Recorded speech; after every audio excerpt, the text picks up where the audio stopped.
오늘 훈독 말씀 같이 공부하겠습니다. 같이 공부하시겠습니다. 사람이 필요하면 새벽같이 자지 않고 기도하는 겁니다.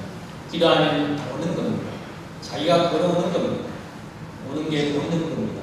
영역이 살아있는 거라고. 죽은 게 아니라고. 내일 아침에 온다면 오는 겁니다. 기도의 힘이 얼마나 강한지 기도의 위력을 알아야 돼요. 교회 시작에 설 때는 선생님이 붓는 눈물로 마루가 말라본 적이 없었습니다. 피땀을 흘리는 것입니다. 400명 식구는 400명의 이름을 쭉 부르면서 기도하게 되면 벌써 누가 병이 났다는 것을 압니다. 대본에 전화해서 불러내고 당신 이러이러한 일이 있는 것 같은데 사실이냐고 물어보면 틀림없거든요. 식구들 이름을 쭉 다 부르면서 기도했습니다. 이름도 부르기 전에 머리가 후루룩 다 나타납니다. 그 이름만 부르는데도 한 40분이 걸립니다. 웃는 얼굴로 나타나기도 하고 근심 있는 얼굴로 나타나기도 해요. 그러니 누구에게 무슨 일이 있는지 대본에 압니다. 말씀 전지 85, 321조하고 장본 생애노정 피땀 눈물의 전쟁으로 죽은 인생은 내용을 드리겠습니다. 네, 오늘 말씀 제목은 지성감청과 안개입니다.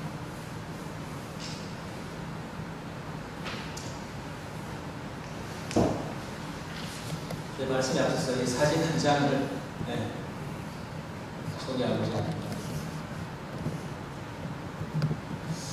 그날 우리는 그 행사장에 부산 행사장 행사 마치고 끝나고 나가면서 이 가정을 만나서 제가 사진을 찍었습니다. 제가 작년에 한번 소개를 드린 적이 있습니다.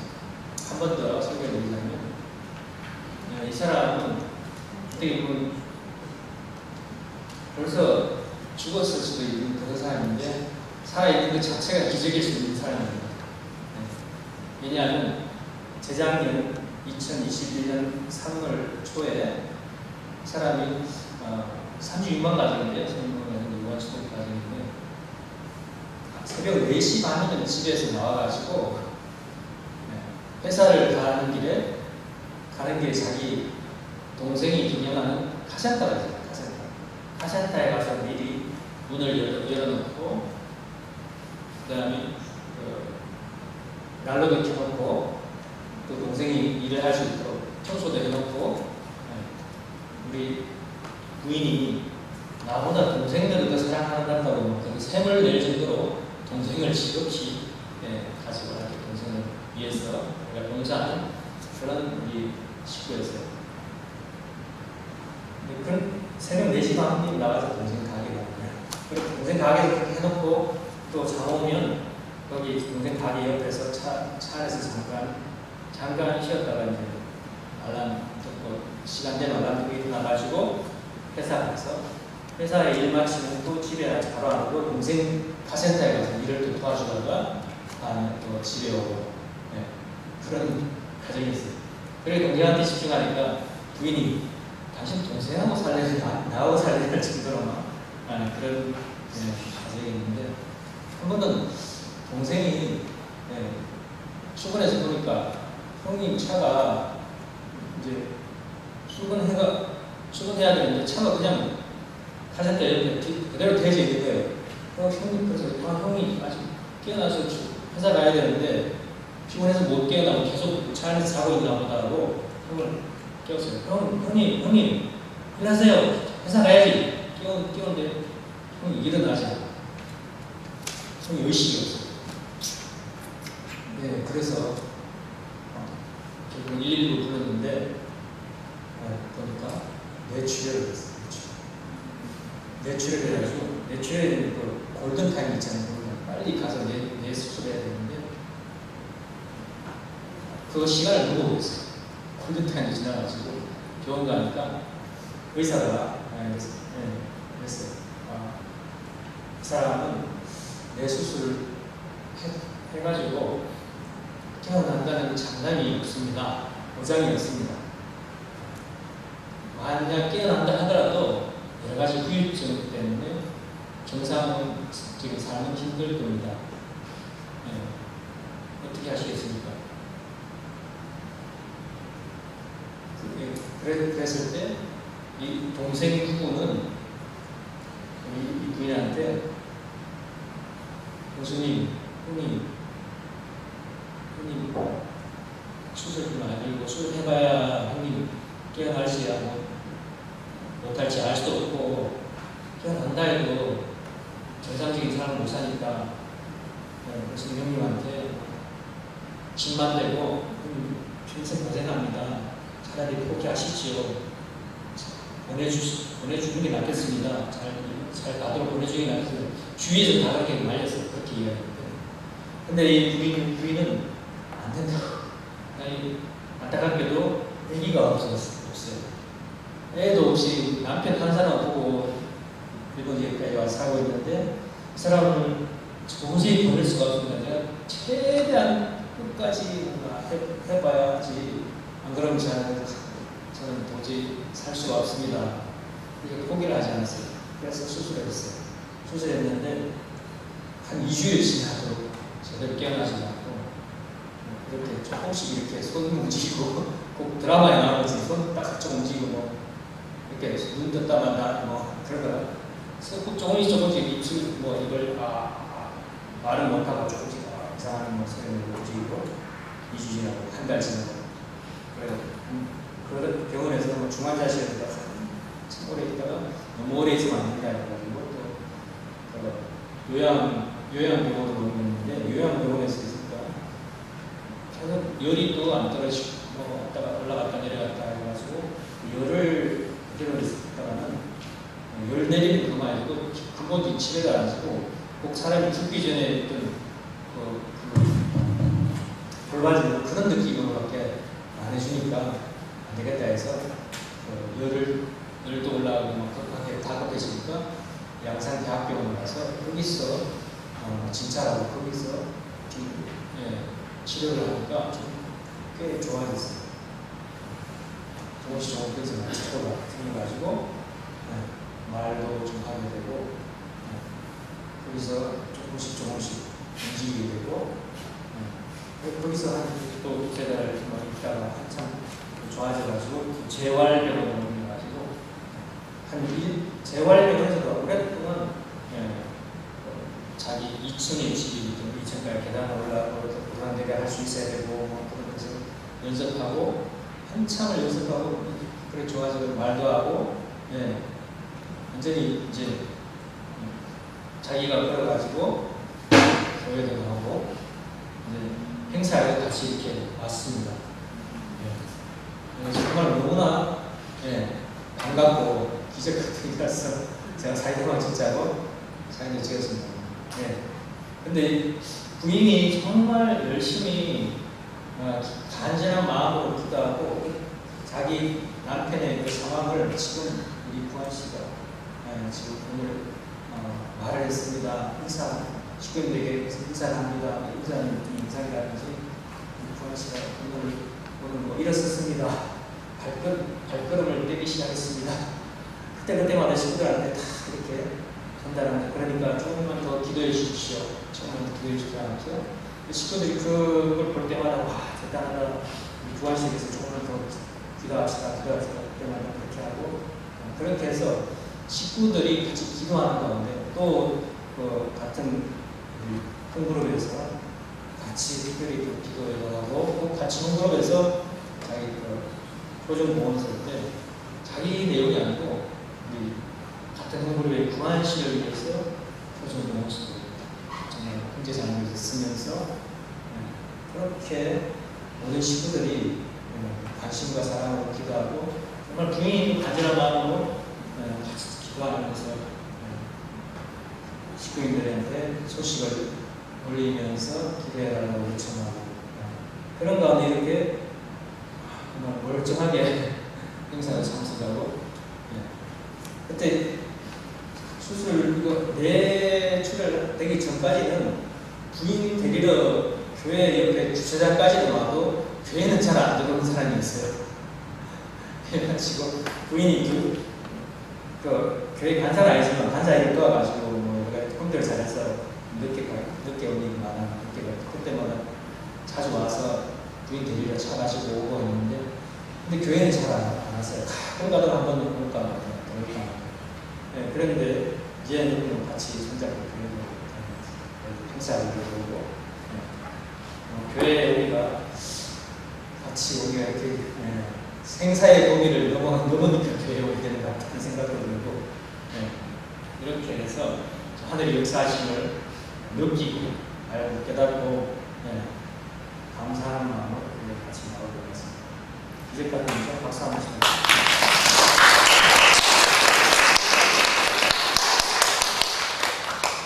정말 식구들의 기도의 힘이 부인의 기도의 힘과 식구들의 기도의 힘이 이 사람을 살렸습니다.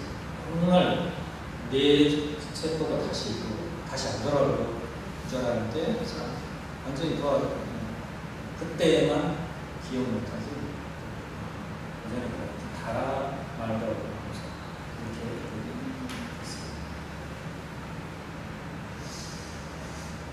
그래서 오늘 지성감찬의 제목과 함께 좋은 이야기를 해서 소개해드렸습니다.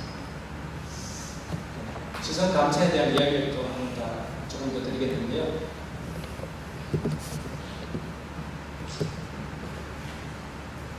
옛날에 어느 고을에 안전뱅이 지성이라는 사람하고 윤문봉사 감찬이라는 사람이 살고 있답니다. 두 사람 모두 그 부모님을 일찍 고아했는데요. 근데 두 사람은 고아하지만 누구도 원망하지 않고 서로 힘을 합쳐서 열심히 살았어요. 언제나 윤문봉사 감찬이는 안전뱅이 지성이를 뽑고 다니고 또 지성이는 윤문 감천이의 눈이 되어 주어가지고 감천이는 다리를 못 쓰는 지성이의 다리가 되어 주었습니다. 그러면서 어떤 일이든지 마다하지 않고 열심히 구걸하지 않고 살았어요. 그러다 보니 다른 주위의 사람들이 그 두 사람을 할 수 있는 일들을 많이 찾아서 소개해 주었어요.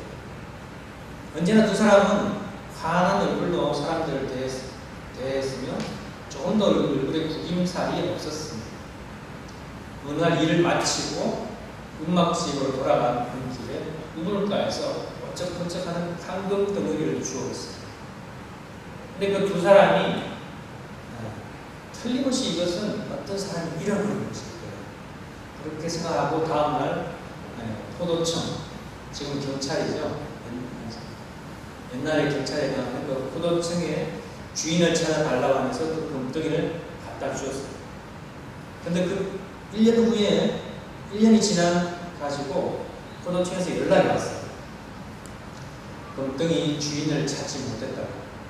두 사람은 더 시간을 두고 반드시 주인에게 찾아줄 것을 간청했지만 포도대장은 그럴 것 없다. 1년이 지나도록 주인이 없으니 이 금덩이는 두 사람의 것이다 라고 하면서 그렇게 했는데도 두 사람은 아닙니다. 이 금덩이는 반드시 주인이 있을 겁니다. 꼭 주인을 찾아 돌려주십시오 라고 몇 번이나 이야기합니다. 그런데 포도대장은 아니다. 1년이 되도록 주인이 나타나지 않는 것으로와 주인이 없는 것이 틀림없다라고 돌려주니까 두 사람은 안타까운 마음으로 금덩이를 받아가지고 집으로 돌아왔는데 욕심 많은 멋진 장수가 금덩이는 두 사람 것이니까 내가 금덩이 그걸 둘로 나눠준다면서 금덩이를 빼앗았어요. 멋진 장수가. 금덩이를 빼앗아는 순간 멋진 장수 눈에는 그 금덩이가 독사뱀으로 보여가지고 피를 초풍하고 탈환해버렸어요. 또 총을 든 포수가 다가와서 그 금덩이를 둘로 나눠준다고 금덩이를 뺏는 순간 포수의 눈에는 그 금덩이가 돌덩이로 보였어요. 그러자 포수는 그 금덩이를 쓸데없는 돌덩이네 하면서 땅에 팽겨치고 떠나가 버렸어요. 둘은 집으로 돌아와서 금덩이를 깊숙한 곳에 감추고 잠을 잤습니다. 근데 꿈에 부처님이 나타나가지고 어제가 부처님 주말이죠. 그래서 좀 이런 이야기 좀 드립니다. 꿈에 부처님이 나타나가지고 그 금덩이는 너희가 착하게 살아서 내가 보냈으니까 그것으로 다리를 고치고 눈을 뜨도록 하거라 라고 했습니다. 깜짝 놀라가지고 둘 다 잠에서 깨어나가지고 꿈이야기 했는데 두 사람이 똑같은 꿈을 꾼 거예요. 너무 신기하죠. 두 사람은 다음날 아침에 금덩이를 가지고 가까운 절을 찾아갔습니다. 보통 사람 같으면 두 사람이 똑같은 꿈에서 부처님이 그렇게 이야기하면 우리 다리와 눈을 낫게 하려고 그러구나. 그럼 그렇게 해야 되겠다 생각할 수 있는데 그 사람은 그걸로 그렇게 한 게 아니라 스님께 꿈 이야기를 하면서 부처님이 우리에게 주셨다고 하니까 원래 금덩이 주인은 부처님인 것 같습니다. 그러니까 부처님께 돌려드려야 되겠습니다. 그렇게 스님한테 이야기해요. 너무 욕심이 없는 거죠. 진짜. 그 광경을 찬찬히 바라보는 스님이 이 금덩이면 두 분께서 다리도 못 치고 몸도 떨 수 있을 것인데 욕심이 나지 않습니까? 라고 해서 희신이라고 된 것이 웃으면서 솔직히 욕심은 나지만 남의 것으로 눈과 다리를 붙이고 싶지는 않습니다. 우리 두 사람이 열심히 돈을 벌어서 고치려고 합니다. 라고 이야기했습니다. 이 금덩이처럼 많은 돈을 어느 측면에 벌겠습니까? 두 사람이 한 사람 몸밖에 일을 못 하시는데 꼬부랑 할아버지가 되어도 아마 이 금덩이만한 돈은 못 드실 겁니다. 그래도 괜찮습니까? 이 금덩이로 두 다리와 눈을 고치는 게 어떠신지요? 라고 이야기했지만 아닙니다. 설사 돈을 못 벌어서 우리 둘이 장애인으로 살지라도 남의 것을 타면서는 안 되는 것입니다. 라고 이야기를 합니다. 그럼 스님이 이야기합니다. 그럼 소승이 금덩이를 부처님께 올리겠습니다.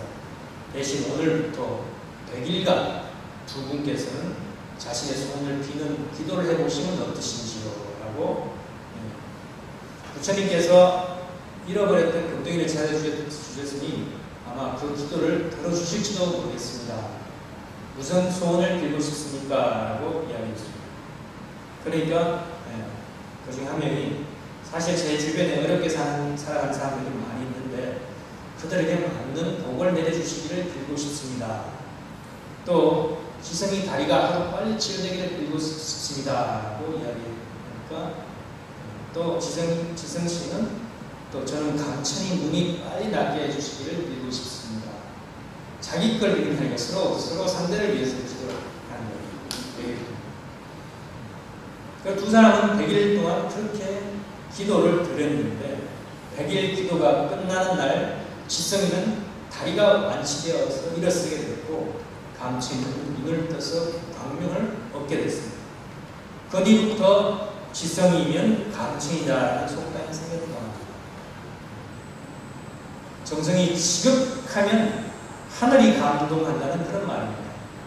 하늘이 감동해서 정성 들인 일을 하늘이 이루어준다는 말입니다. 하늘은 스스로 돕는 자를 돕는다는 그런 말과 일맥상통합니다. 하늘을 감동시키려면 정성이 지극해야 하는데 먼저 그 정성이라는 말은 온갖 힘을 다하려는 그런 참되고 성실한 마음을 말하고 있어요. 또 지극하다는 말은 마음과 힘을 다해서 애를 쓴다는 그런 뜻입니다. 그러니까 지극하기 위해서는 마음과 힘을 다해서 해야 되는데 사람으로서는 할 수 없는 그 마지막 한계에 이르기까지 전력 두고 한다는 그런 말입니다. 인간으로서 그런 한계를 넘어서는 지경에 이르면 어떻게 되느냐? 무아지경이라고 해서 내가 없어지는 경지가 되고 또 망아지경이라고 해서 나를 다 잊은 그런 경지에 이르면 하늘이 알게 된다는 것입니다. 나라는 이 존재는 이기적인 그 욕심과 집착으로 하늘 뜻을 거스르는 그런 존재입니다. 나가 없어지면 절대 순수인 그런 하늘만 남게 되는 것입니다. 그러면 하늘이 알고 정말 통해가지고 그 일이 이루어진다는 것입니다. 그래서 바로 지성이는 감천이다 라는 그런 말이 될 것입니다. 그렇다고 무슨 일이나 무조건 정성을 다한다고 하늘이 감동하느냐, 그건 또 아니라는 것입니다. 하늘 뜻, 다른 말로 천리 또는 도리, 순리에 맞아야 되는 것입니다. 그리고 하늘 뜻에 맞는 일이라고 해서 정성을 다하여 믿기만 하면 되느냐, 또 그것도 아니라는 것입니다. 이루고 나서도 사는 삶이 하늘 뜻에 맞아야 된다는 것입니다. 이루고 얻을 것을 얻은 것을 하늘 뜻에 맞게 써야 된다는 것입니다. 만약 이루거나 얻고 나서 욕심과 이기적인 집착으로 산다면 애써 이루고 얻은 것을 다 잃어버리게 됩니다. 옛말에 이런 말 있죠. 부자가 3대를 넣기 힘들다, 그런 말 있죠. 부자가 돼가지고 많은 것을 얻고 이루고 나서 그것을 하늘 뜻만게 잘 써야 된다는 거죠. 그냥 자기 욕심과 집착에 이건 내 거야 이렇게 한다면 그것은 3대를 넣기 힘들어 다 없어진다는 거죠. 그에 비해서 정주의 그 채부자 집에 들어가면 그 사람은 대대로 채부자 3대가 아니고 엄청 길게 내려왔죠. 자기 동네 심리 안에 굶어 죽는 사람이 있게 하면서 어려울 때는 다 나눠주고 풀고 그렇게 해가지고 결국 나중에 영남대학교 대학 맞는데 전 재산을 다 나가지 않습니까?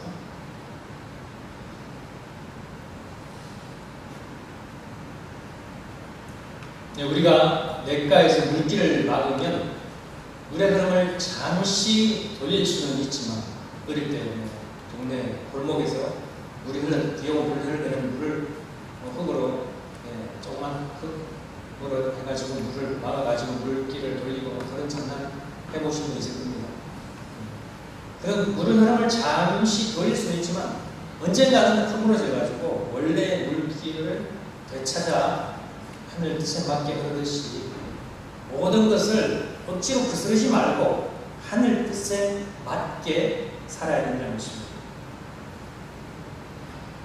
타락한 인간은 이기적인 욕심과 집착의 마음을 가지고 있어가지고 하늘 뜻을 거스르면서 살아왔습니다.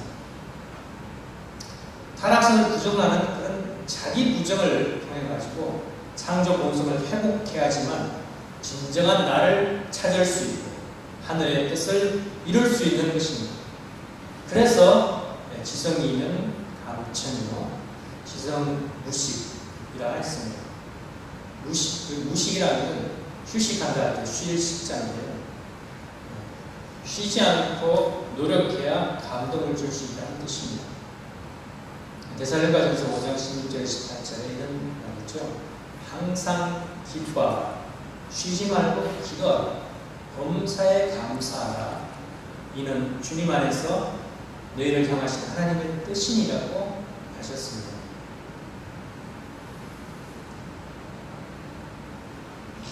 또 천성경에 지성 감천에 대한 아버님의 말씀이 이런 내용이 있습니다. 선생님이 마룻바닥에 엎드려 기도할 때는 눈물이 마르지 않았습니다. 무릎에 굳은 살이 생길 정도였습니다. 동든 탑이 무너지랴라는 말이 있습니다. 하나님을 위해 공을 들여야 됩니다. 하나님이 그리웠으면 미칠 만큼 사무친 경지에까지 들어가야 됩니다. 하나님의 사랑을 어떻게 내가 유도할 수 있느냐? 단 하나는 지성이면 감천밖에 없습니다. 지성감천. 그리고 이 지성감천은 하늘과 온전한 관계에 맺기도 합니다. 우리 원리에서 가장 큰 계명이 뭡니까? 바로 믿음의 기대와 실체이죠. 다른 말로 믿음의 길은 종적인 사랑, 그리고 실제 길은 횡적인 사랑이 되겠습니다.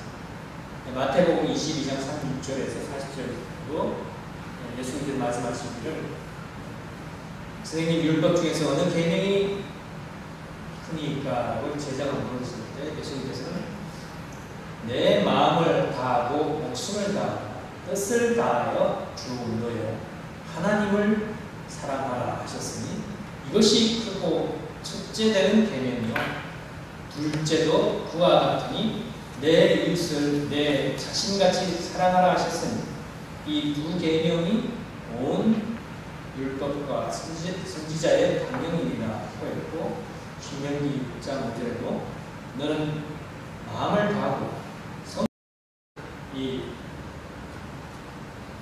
지성이와 감천의 그런 이야기를 통해서 모두 정말 그리고 정말 진심으로 상대를 위해서 기도하고 상대를 정금이고 다른 사람을 위해서 정말 정금됐을 때 하늘도 감동해가지고 그 정성을 기도를 들어주시는 그런 내용을 교훈 삼아서 우리의 삶, 이 자리에 함께 우리의 삶 모두가 정말 진정으로 위하여 사는 삶을 살아야 합니다. 또한 실천함으로써 우리 식구들의 가정과 교회 옆에 정말 지상 천국이 이루어지고 우리의 삶의 그 참 사랑이 이웃을 감동시킬 수 있는 우리 모든 축복가 되시기를 축원드리겠습니다. 오늘 그 14가 정성과 관계 공과 내용입니다. 실행 가이드 있습니까? 말씀도 같은 말씀이겠습니다. 공장도 중심하고 공과를 통해서 식구인들이 홈처치, 홈그룹끼리 정말 작은 소그룹 천국을 위한 식구인들 되시기를 축원드리겠습니다. 좀 대신할 모임 사랑 천진 장본인 지난 화요일에 사모님께서 모림적 63주년 특별 집회를 우리 부산에 방문하셔서 많은 은혜를 내주셨사옵니다. 또한 최후의 결전을 앞두고 조직을 개편해 주시고 새로운 각오와 계기로서 우리 세계의장 다인연합 세계의장님과 또 한국 회장님의 인사 말씀과 더불어서 모든 공직자와 식구들이 새로운 각오와 계기로 출발하는 한 때를 저희가 느끼게 되었나이다.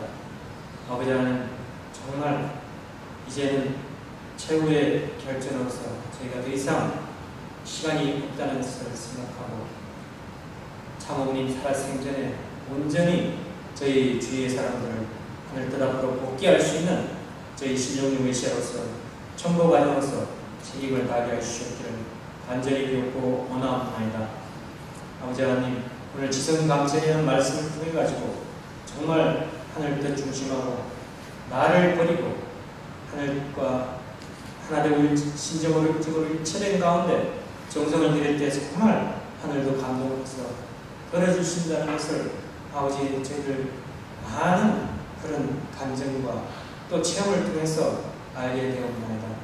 아버지 모든 식구들이 그런 확신을 가지고 나아갈 수 있게 하시고 아버지 그런 저희의 삶 가운데서 하늘이 저희를 통해서 역사하셔서 더 많은 사람들을 생명을 살릴 수 있는 하늘의 도구가 되고 하늘의 대신자가 될 수 있기를 간절히 비옵고 원합니다. 지난 한 주간 주어진 시간을 통해서 하늘 뜻을 위해서 열심히 활동하고 실천하는 우리 식구들 위해 함께 하시고 또한 만물을 복귀해서 하나님 앞에 봉헌하는 그런 손길들을 기억하여 주시는 가운데 큰 축복으로 아버지를 받아가시고 함께 하시옵기를 간절히 비옵고 원하면서 오늘부터 시작된 지금 한 주간 위에도 하늘의 역사하심과 함께 기쁘고 은혜로운 한 주가 될 수 있도록 축복하여 주시옵소서. 모든 말씀 축복 중심 가정 김창환의 이름으로 축원하여 아뢰었사옵나이다. 아멘.